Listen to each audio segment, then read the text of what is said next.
कब्जा है, आप चाह रहे हैं मालिकाना हक प्राप्त हो। मान लेते हैं कि कोई भी संपत्ति का कब्जा आपके पास है और आप क्या चाह रहे हैं कि उसका मालिकाना हक जो है ना, मालिकाना हक भी आपको मिले। क्या करना होगा उसके लिए आपको?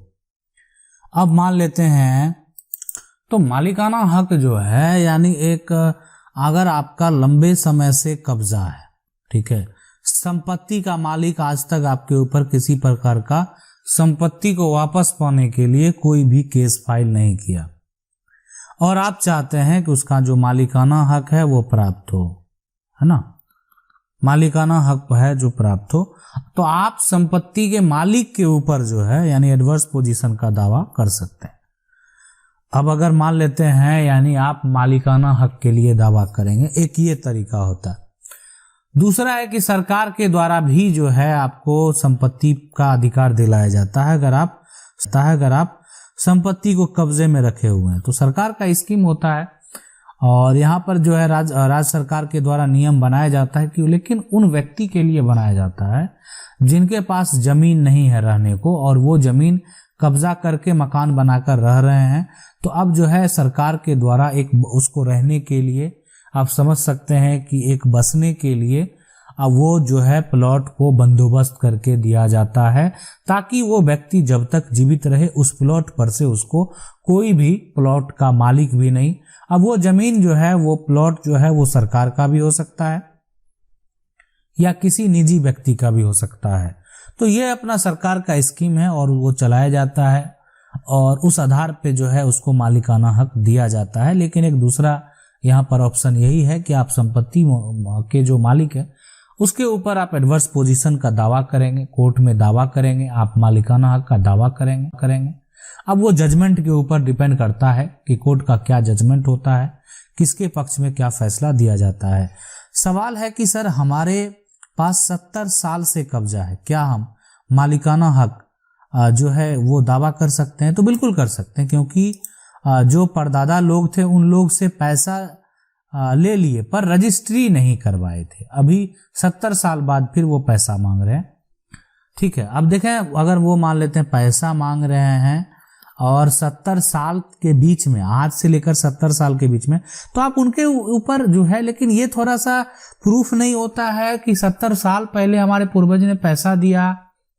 ठीक है, कोर्ट लेके जा सकते हैं, अगर आपके पक्ष के गवाह हैं, है ना, तो आप कोर्ट जा सकते हैं, ये दावा कर सकते हैं कि आपके पूर्वज के द्वारा पैसा दिया गया और यहाँ पर जो है आज वो जो है उससे वो व्यक्ति मुकर रहा है। तो बिल्कुल आप इसके लिए स्वतंत्र हैं, आप केस फाइल, हाँ, लेकिन आपके पक्ष में गवाह होने चाहिए, तभी आप ये बात साबित आसानी से कर सकते हैं। अन्यथा ये जो भी थोड़ा सा लगेगा कितना साल पहले पैसा दिया और वो पैसा देने वाला व्यक्ति आज जीवित भी नहीं है और जो लिया है शायद वो भी जीवित ना हो। लेकिन फिर भी इतने लंबे समय में वो भी जो है अपनी संपत्ति को नहीं ढूंढ रहा है, तो आप उस पर एडवर्स पोजीशन का भी दावा कर सकते हैं। सवाल है कि सर 1936 का रजिस्ट्री और दाखिल जो है खारिज हो गया, रसीद भी है, बट 7 कट्ठा जमीन में से 4 कट्ठा जमीन मेरे कब्जे में है, जो है वो था 3 कट्ठा जो है यहाँ पर वो प्लॉट में दिया है, बट अब वो अपना प्लॉट ले रहा है, बट हमारा जमीन नहीं दे रहा है, क्या कानूनी प्रक्रिया बताएं? देखें, आपका सबसे बड़ी बात यह है कि जमीन देने और ये जो भी ये बात है, आपका जो रजिस्ट्री में प्लॉट नंबर दर्ज है, जो रजिस्ट्री का कागजात है, और उस कागजात में जो प्लॉट नंबर दर्ज होगा वही प्लॉट के लिए आप दावा कर सकते हैं। अन्यथा अगर कोई प्लॉट है ना, अन्यथा किसी भी जो है यहाँ पर प्लॉट का दावा सही नहीं होगा, है ना, ये बात आप समझ लें। किसी भी प्लॉट का, मान लेते हैं कोई देने से क्या होगा, लेकिन अब यह विकल्प है कि ठीक है अगर वो नहीं कर रहा है तो आपको क्या करना चाहिए, आप उसके खिलाफ जो है अनुमंडल पदाधिकारी जो है एसडीएम है ना, जो मजिस्ट्रेट है, उनके पास एक बार केस फाइल करें कि आपका सारा कुछ हो गया है लेकिन फिर भी आपको वो प्लॉट जो है वो नहीं दिया जा रहा है। और साथ में जो राजस्व के अधिकारी हैं अंचल स्तर पे, उनको भी आवेदन कर दें, ताकि हो सकता है कि जब आप एसडीएम के पास कंप्लेन करेंगे तो वो अंचल को रिपोर्ट करे कि वो वेरीफाई करके वो रिपोर्ट दें कि क्या हो वहाँ पर मामला है। लेकिन उससे पहले आप जो है अंचल को भी जानकारी दे दें, है ना, ताकि जब उनको ऊपर से आदेश हो तो वो उसको ढंग से जो है कार्य करें और उसको वेरीफाई करें कि ताकि जमीन का रजिस्ट्री हो गया, दाखिल खारिज हो गया, रसीद कट रहा है तो जमीन का पोजीशन जो है वो क्यों नहीं दिया जा रहा है। सवाल है सर, जैसे हमारी जमीन है 1965 की रजिस्ट्री है, हमने किसान से लिया था, किसान ने जो है यहाँ पर जो से लिया था, महान से जो भी है, लेकिन अभी उसमें दाखिल खारिज नहीं हुआ। सर हम उसे जो है अपने नाम पर कैसे चढ़ा सकते हैं? हाईकोर्ट में केस भी चल रहा है। देखें, आप मान लेते हैं आपका जैसे आपकी जो जमीन है आपने रजिस्ट्री कब 1965 में लिया, बहुत पहले की रजिस्ट्री है, किसान से आपने लिया, लेकिन दाखिल खारिज नहीं हुआ तो वो संपत्ति जो है आप अगर कहीं खतिया नहीं बन गया होगा,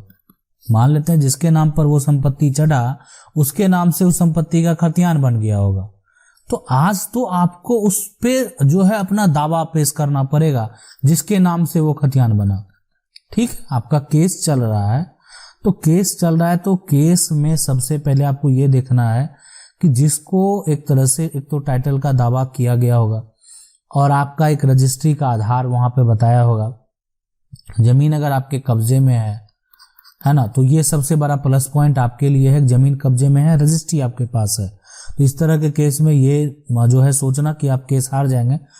वो इसलिए नहीं होगा कि जमीन आपके कब्जे में है और रजिस्ट्री भी आपके पास है। और ठीक है, नाम किसी के ऊपर चला गया है जबकि आपने दाखिल खारिज नहीं करवाया तो स्वाभाविक है वो किसी के ऊपर जाएगा ही, तो इस तरह का जजमेंट आपके पक्ष में ही होना चाहिए। सवाल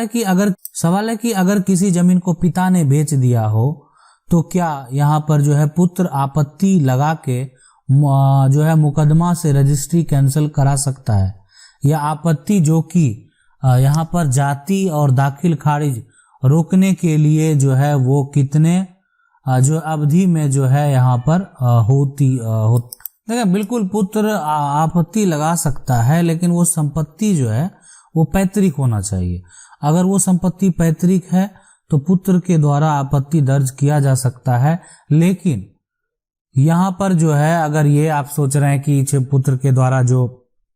आपत्ति लगाया जाएगा वो इस प्रकार लगाया जाएगा कि और उससे हो सकता है कि दाखिल खारिज रुक जाए, तो ये भी यहाँ पर हो सकता है कि नहीं रुके, इसलिए कि जो बेचा गया संपत्ति है वो पिता के नाम पर है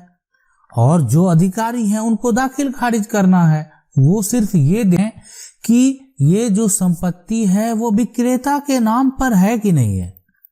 अब विक्रेता का वंशज का क्या समस्या है, विक्रेता का भाई क्या समस्या है, वो देखना उनका काम नहीं है। वो फिर उनके लिए ऊपर के अधिकारी हैं या सिविल न्यायालय हैं, या ऊपर के अधिकारी भी हैं, जिला कलेक्टर हैं, जो है अनुमंडल लेवल पे अधिकारी हैं, या सिविल कोर्ट है। तो इसलिए वो उनका देखना, उनका जो दाखिल खारिज करते हैं उनका सिर्फ ये काम है कि ये जो है अगर उसका नाम मैच कर रहा है, ठीक है, तो उसका दाखिल खारिज कर देना है। सवाल है कि मेरे दादा 2 भाई थे और मेरे दादा छोटे थे, मेरे दादा के नाम से केवाला है और उसमें से जो है मेरे बड़े दादा का जो है पोता यह पंच के द्वारा बंटवारा बनाकर जो है खारिज करवा लिया। देखें, पंच के द्वारा बनवाकर जो है बिना एक तरह से सपोर्ट के अगर वो बंटवारा कर लेता है तो वो गलत है। और इसमें अगर ऐसा पंच के द्वारा जो है अगर आप उसमें से गलत किया गया है, आप उसमें जो है एक तरह से उस बात को जैसा भी बंटवारा किया गया उस बात से आप सहमत नहीं हैं, उसमें आपको संशोधन की जरूरत है और अभी तो पंच के द्वारा करा लिया गया है, तो आप उसको सिविल कोर्ट में चैलेंज कर दें। उस तरह के बंटवारा को जो है गलत तरीके से किया गया है उसको रद्द करवाने के लिए आप कोर्ट जाएं और आप जो है पार्टीशन का केस फाइल करें और आप अपना जो भी आपका हक है आप उसको कानूनी तरीके से प्राप्त कर सकते हैं। सवाल है कि सर मैंने जमीन रजिस्ट्री कराई परंतु रजिस्ट्री करने वाला कब्जा खाली नहीं कर रहा है और मोटेशन भी हो गया है, पुलिस के पास गया तो पुलिस जो है कहती है कि आप जो है राजस्व में जो है जमीन कब्जा जो है यहाँ पर दिलाना काम नहीं, जो भी है यहाँ पर जो है धारा एसडीएम जो है वाराणसी, क्या यहाँ पर देखें जो भी है समस्या, लेकिन अगर आपका कब्जा वो खाली नहीं कर रहा है ना, तो आपने ठीक है आपने एसडीएम के पास गया और एसडीएम के द्वारा अगर आप उसके फैसले से उनके कार्रवाई से संतुष्ट नहीं है तो आप जो है एक बार जिला में भी जो है एक तरह से जो जिला कलेक्टर है उनके पास आवेदन कर दें, ठीक है। लेकिन अगर बहुत लंबे समय से बहुत पुराना मामला है तो आपके पास विकल्प अब यही बचता है कि आप अब सिविल कोर्ट चले जाएं। उसके ऊपर जो है आप, इसलिए कि आपके पास रजिस्ट्री है और सबसे बड़ा डॉक्यूमेंट है, प्रूफ है कि आप संपत्ति के मालिक हैं, इसलिए कि आपके पास उस जमीन का रजिस्ट्री का कागजात है, तो आप दावा कर सकते हैं, कब्जा करा सकते हैं और मालिकाना हक जो है वो प्राप्त कर सकते हैं। आशा करते हैं वीडियो अच्छा लगा होगा। वीडियो को लाइक जरूर कर दें। चैनल को पहली बार देख रहे हैं सब्सक्राइब करके